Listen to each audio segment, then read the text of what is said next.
Good day and welcome to another edition of One-on-One with Swope Health. I am your host, Eric Wesson. Thanks so much for joining us today. We've got a great show planned for you. If you've been paying attention to what's going on 18th and Vine in that Jazz District, you have heard a lot about the Zhou Brothers art gallery that is going to be opening next month.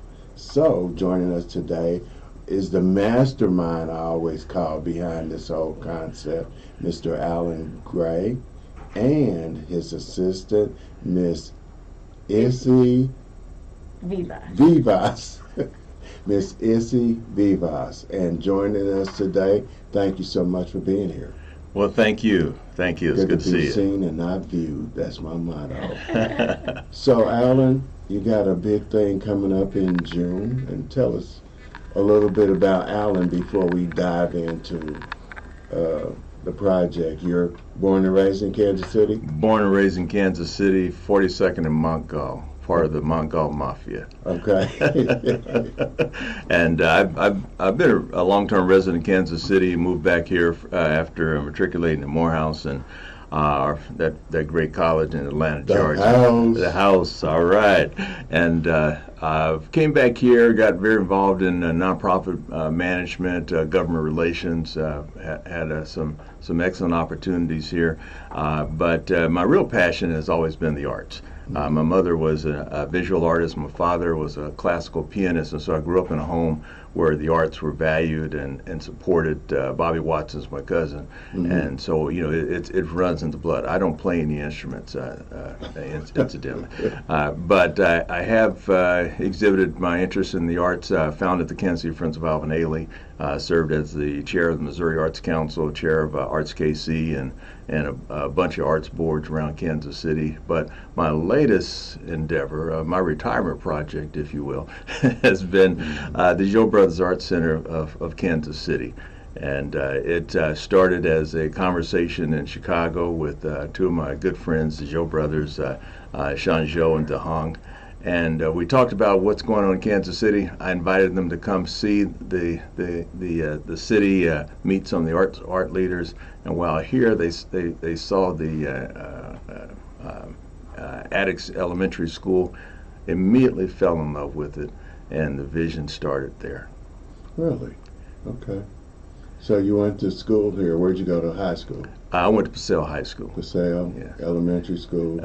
H.C. Kumpf Elementary School, and a star quarterback at Paseo. Okay. Okay. And church? Friendship Baptist. Friendship was at the corner where I lived, and I could not leave the block without ending up in church.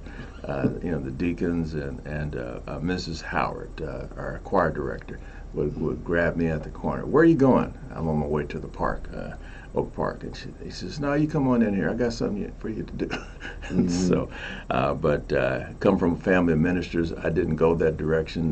But you was at Morehouse. You could have went that way. I sure could have. I sure could have. And spent time here in Kansas City.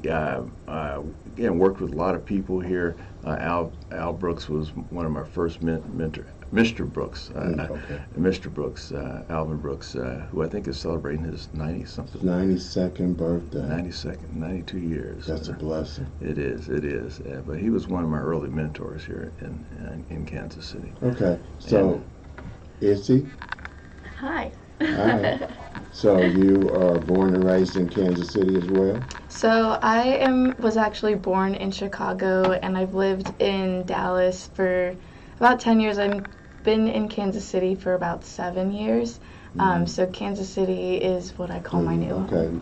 So Chicago, great city. Absolutely. A lot of entertainment. Yeah. So what's the difference between arts and entertainment, and were you always involved in arts? Absolutely, yes. From playing instruments to visual arts. So is there a difference between Chicago and Kansas City? Because we got jazz, we got the American Jazz Museum, art museums. Yeah. So is there a difference? Absolutely. Comparing Kansas City to Dallas and Chicago, I would say the reason I chose to stay in Kansas City is because of the community aspect.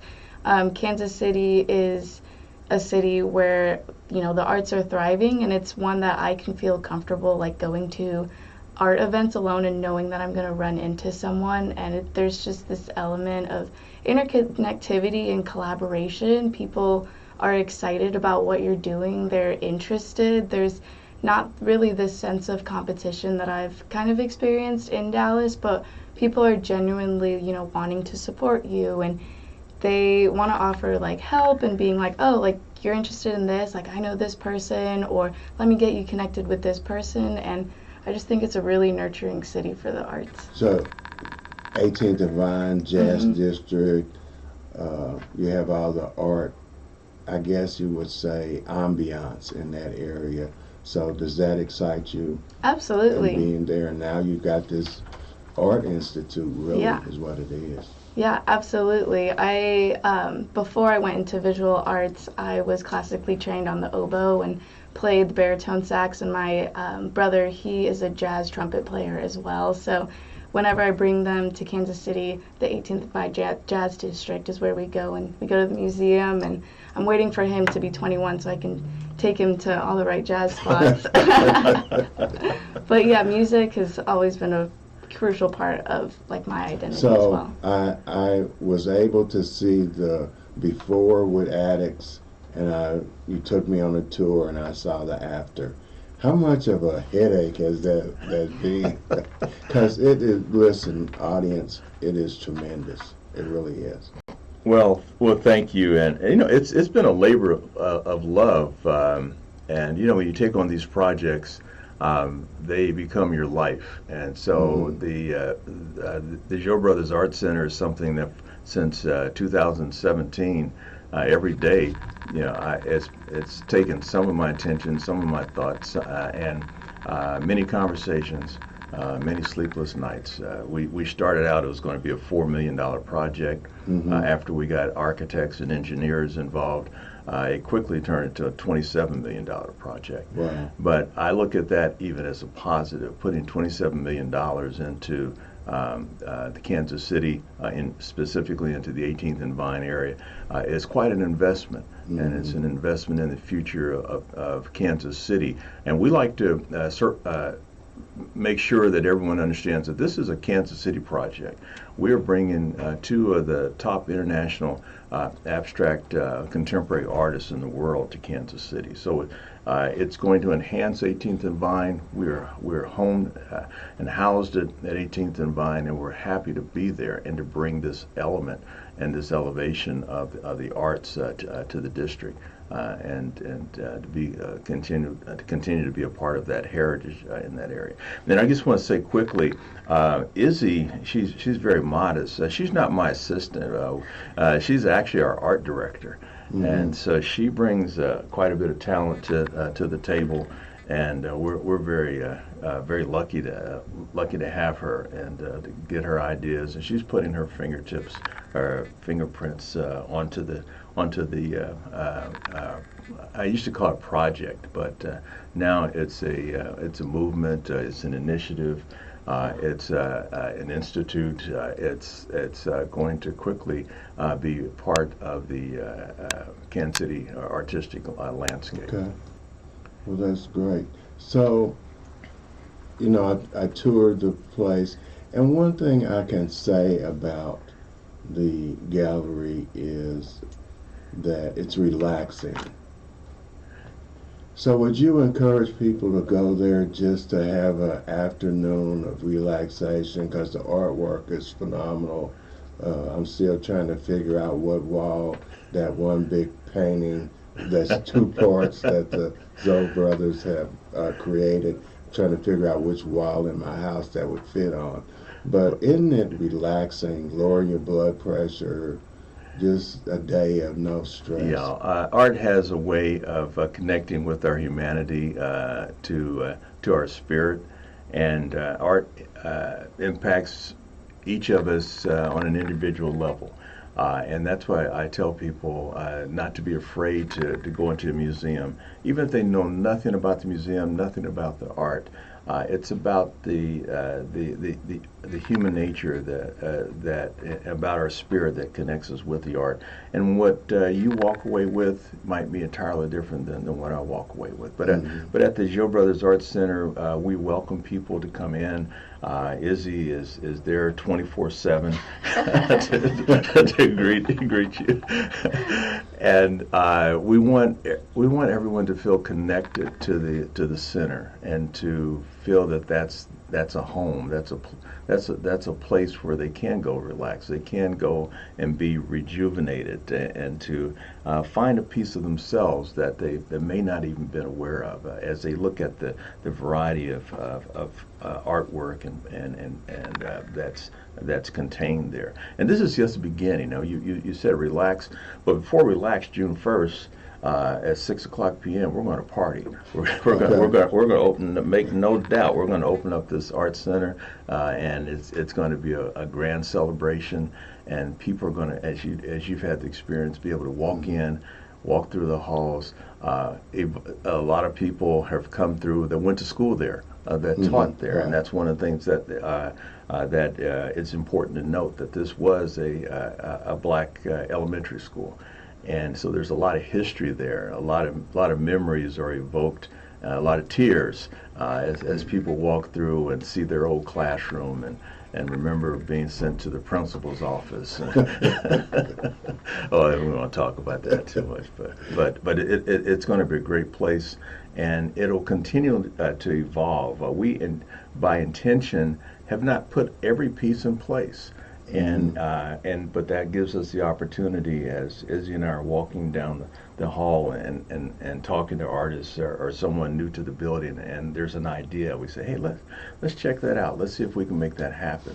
You won't be able to come play basketball in the center. Well, maybe, but you might be able to roller skate. So in Kansas City, we have the Madison Atkins Art Museum.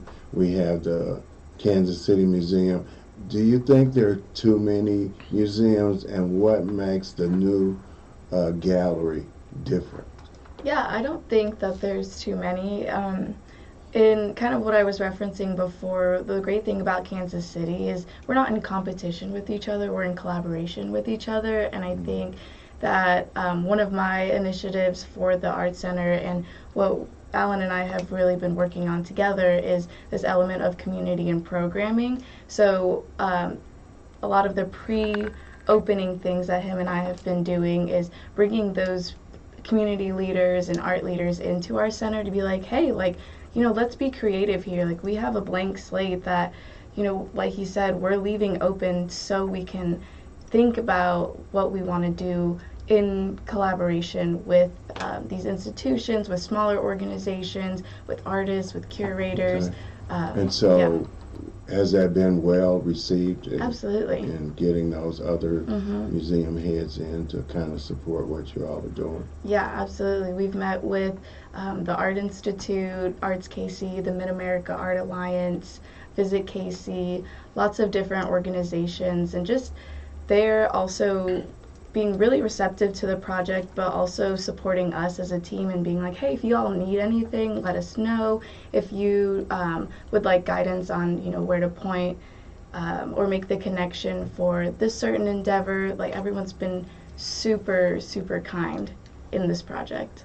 Okay. Yeah, and that collaboration and partnership is important. And yes, maybe at some sense you get into a competitive side, but that has more to do with making sure that each of us is pushing the other to bring in the highest quality of art into the community, and that's ultimately the goal of every institution that's involved in the arts, is to have that high quality, and also along with the high quality, to create accessibility to the arts. That's a key component as well, so that everyone feels welcome. Everyone feels that they have a connection to the institution, a connection to the art.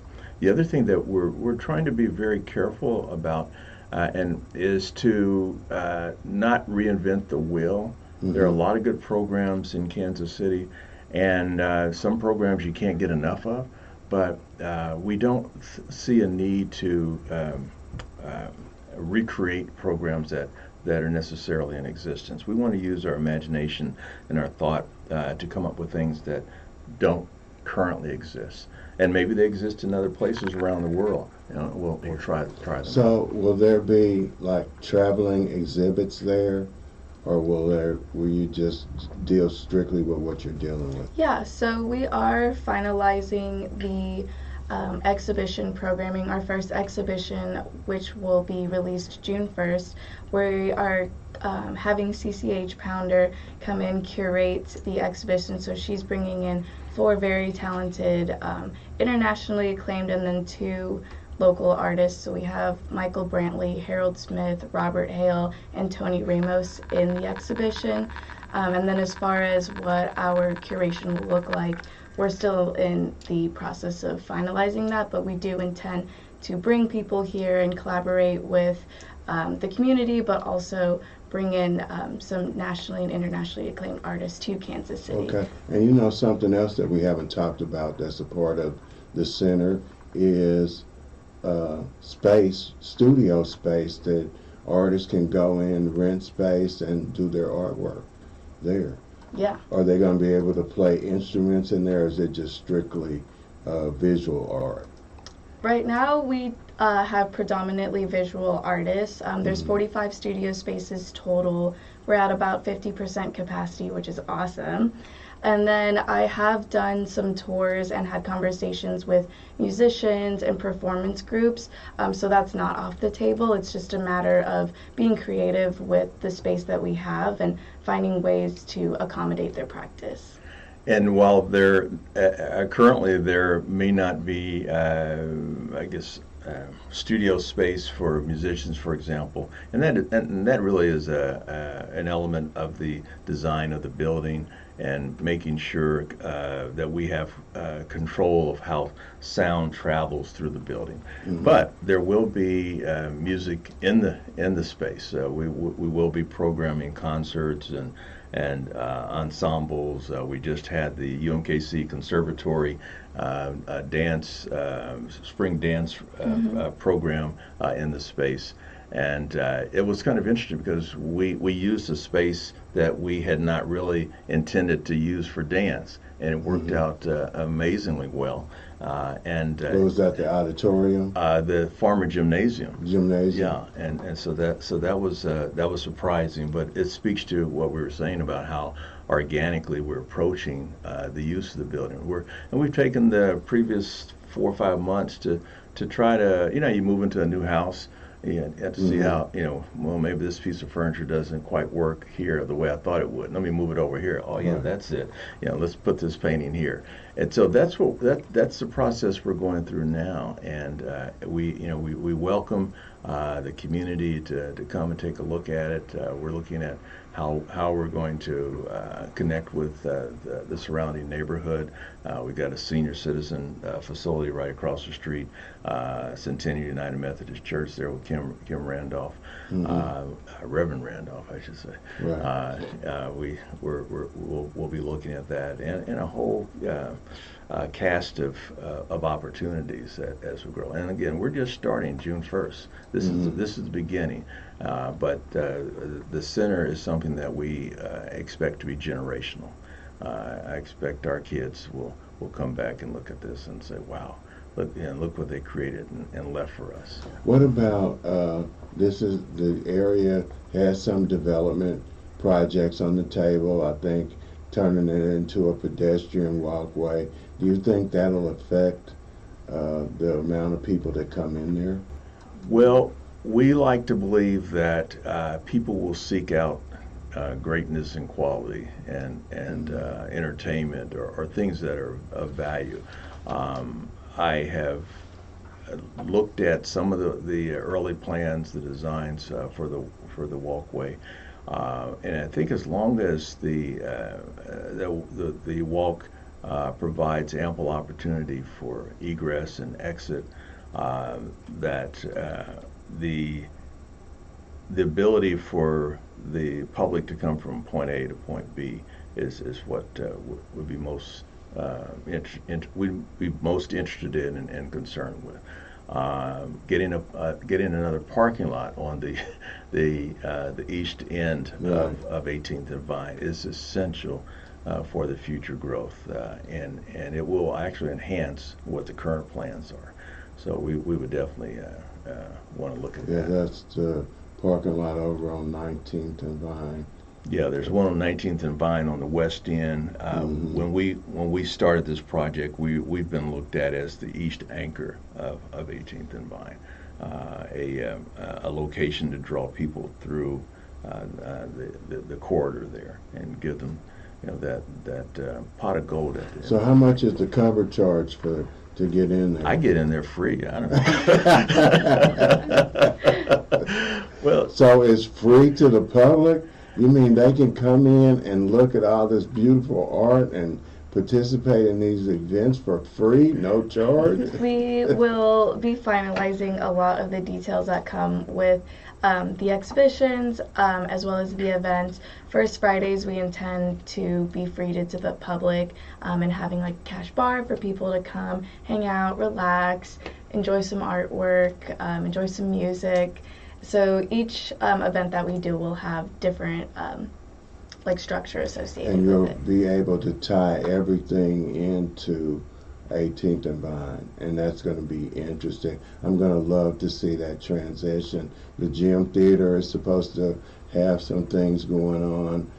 The Boone Theater is supposed to have some type of exhibit. So are you going to try to get Alvin Ailey in there to do some performances? Well, we have been talking with Alvin Ailey, and looking at what parts of their programming might fit at the center. We have again the Farmer Gymnasium. We have the auditorium, which has currently has a stage and ability for seating. So those are existing spaces that could fit with their programming. The larger performances, like with Ailey 2, the main company, those will be always restricted to the Folly and to the Kaufman Center, just in terms of audience size. And, Okay. But some of the smaller programs, parts of the Ailey Camp, for example, or setting the stage, or the Ailey Trio. Those are components that have possibility, or we may customize something. It depends on the organization, and I may have a little bit of something. Yeah. I would think you could just send a text or make a phone call and kind of get them over there. If for nothing else, maybe have some open public rehearsals and performances where kids can come in from the schools and not have to go to the Folly or those kind of places that are large audience. Right. We just had a conversation, and I won't say the name of the organization, but I'm excited about the opportunity, and we're looking at how we can connect with the schools in the immediate area and do some after-school programming that I think will be excited. I don't know if I even told Izzy about this yet. She's like, oh, this is new to me. But Lincoln is a block away up the street. That would be a great school to do something like that. That would be a great connection. All the kids would have to do is just walk down the street. That's right. That would be something that would be very doable. Yeah, they walk by our building every day. Every day. And then during the track season, they run down the street and around the corner and run through the Vine District. Yeah, we could give new meaning to Art Walk. There you go. So, in addition to this, I do want to remind people that you were instrumental in the artwork at the KCI terminal. Yes, that was a project I'm very proud of. I worked on the executive committee to structure the process for selecting the art, and I think that's something I'm most proud of. Is that we did it in a non-traditional way, involving all parts of the community in the selection process, rather than a narrow group of people. And we also set a standard of inclusion that resulted in, I think, 78% of the artwork is the artwork of of people of color and women, and that is unprecedented in any airport in the United States. And so we're very excited about that. $5.6 million went into the airport as part of the 1% for Art program. So with the 1% for art, because it's pretty blanket, will that be a part of the new art gallery and center?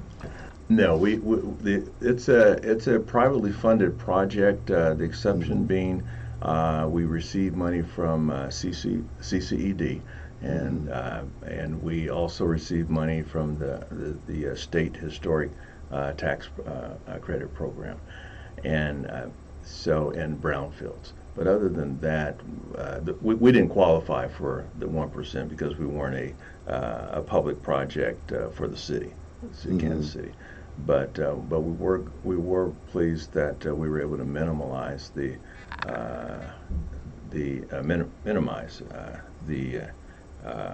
amount of money that we went to the outside of our project. And that's good to be able to do that, and be able to do that in a meaningful way for the community. They often talk about public-private partnerships, and this is a good example of one. Yeah, I'm a former, or I say a recovering elected official, and my general. So you know firsthand. Yeah, so my general philosophy, public dollars are there for a purpose, and if they make sense for the project, access them. That's what they're there for. But if you can do it without it, I think that's the first step that a developer has a responsibility to put their dollars in, see how far that will go, and if it won't work, then for the public good, approach the cities. And your role is a partner? I'm a partner, investment partner. Investment partner. Okay. Well, listen, June the 1st, what time? Is it going to be all weekend or just one day? Yeah, so June 1st will be our grand opening party from 6 to 9. Tickets are available on our website, and that will be a fundraiser and launch for our nonprofit, the Zhou B Art Foundation of Kansas City.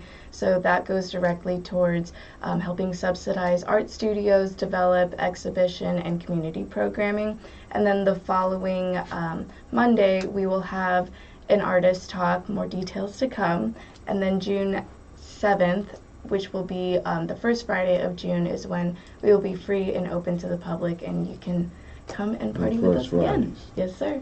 Okay. All right. Well, thank you so much, both of you, Izzy and Allan, for joining us today and giving us the insight of what is, in my opinion, a fabulous building, structure, art, and it's just a nice place to relax. So go out and support it on June the 1st and throughout the month, and support it all year round. Don't just go out and support it when it has the grand opening. As always, I have the greatest audience in the world. Till next week, remember, tough times don't last, tough people do. Until next time, peace.